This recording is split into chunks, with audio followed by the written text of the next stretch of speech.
of you in this room today. 51 of you are pioneering members of the first ever Charter Corps of 1990. Brave souls. 1,000 of you hail from the 2008 Corps alone.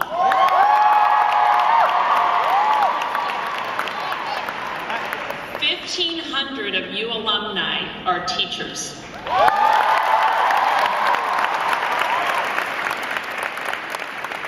I heard from actually 2 of you in the last 2 days that you have been teaching for 20.5 years.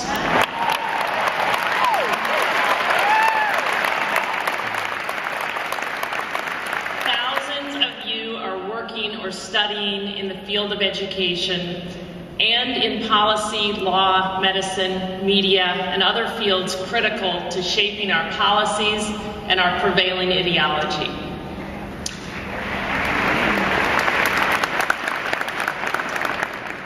We have with us 3,000 Corps members who made the time to be here despite being in the midst of what many in this room appreciate is the most intense and demanding 2 years a person can spend.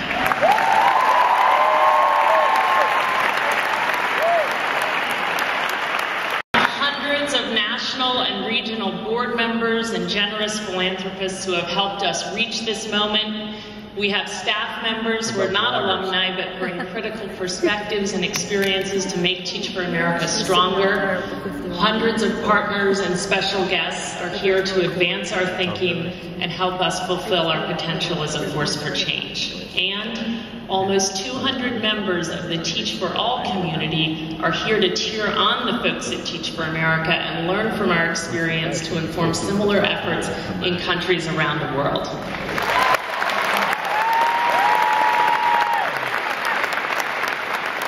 Thank you all so much for making the effort to be here today. The reflecting, sharing, challenging, and supporting we do on this one day can play such a catalytic role in ensuring that we do, in fact, reach the one day we are most focused on, the day when all of our nation's children have the opportunity to attain an excellent education.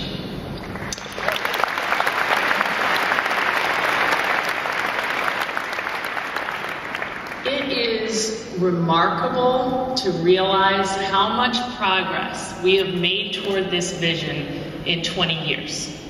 And it is humbling to realize how much further we have yet to go. 20 years ago, there was little evidence that we could provide children in low-income communities with an education that changed their academic and life prospects.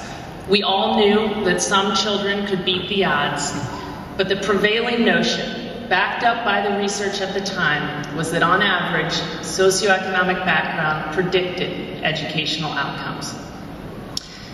In reflecting on how far we've come, I've often remarked that one of the hit movies when I was graduating from college, Stand and Deliver, memorialized the heroic efforts of Jaime Escalante. I now realize I should have tried to understand what Jaime Escalante was doing differently so that we could train and support Corps members to teach that way. But like many, I assumed his success was a product of charisma and something elusive. Now, however, 20 years into this, we have much more insight into what he and other teachers who put low-income students on a different trajectory are doing differently. 2 years ago, Teach for America Corps member Megan Brousseau followed in the tradition of other highly successful urban teachers.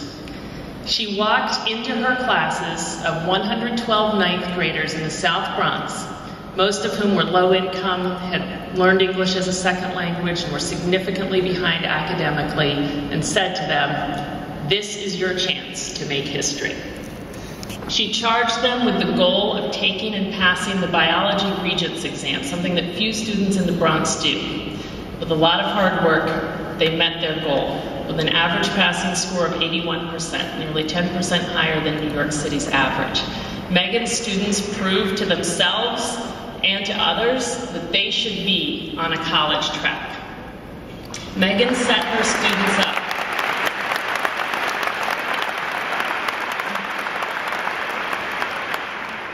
Megan set her students up to make history, first by defying the odds academically and over time by attaining an education that enables them to help shape our collective future. It is hard to do what Megan did, but we have learned that there is nothing elusive about what it takes. Megan, like Jaime Escalante and the growing number of transformational teachers who are helping put their students on a different trajectory, approached their work like the most successful of leaders. She established a vision of where her students would be at the end of the year that would make a meaningful difference in their lives. She inspired her students to own that vision and to work incredibly hard to reach it. She put forth immense energy and discipline in planning her days, reflecting, assessing, and readjusting so that she maximized her time. And ultimately, she did whatever it took to reach her goal, even when it meant calling a dozen kids to get them to come in the morning, or spending hours with them of extra time in the mornings and the afternoons of extra tutoring, or convincing almost all the kids to come to school on Saturday. Now, there are only so many Megans who can teach this way. It is incredibly hard and so difficult to sustain. Thankfully, we've also learned, though, over the last 20 years, that we can foster the impact of successful teachers and make the work more sustainable by creating what I would call transformational schools. On the theme of hit movies from 20 years ago, there was another one called Lean on Me, in which a principal supposedly transformed East Side High in Paterson, New Jersey. But he didn't. The last I looked, East Side High was number 311 out of 316 public high schools in the state of New Jersey in terms of academic outcomes. The principal restored discipline and order, and yet the educational outcomes didn't change. I don't think that movie could get made today.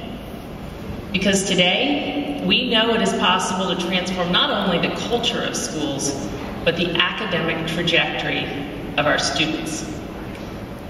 I think we can fairly say that three of you in the room today, Dave Levin, Mike Feinberg, and Chris Barbic, conceived of the principles undergirding the growing number of public charter and traditional public schools that are doing this, and that you all and hundreds of others in this room have played a crucial role in growing their impact, their number, and expanding their impact.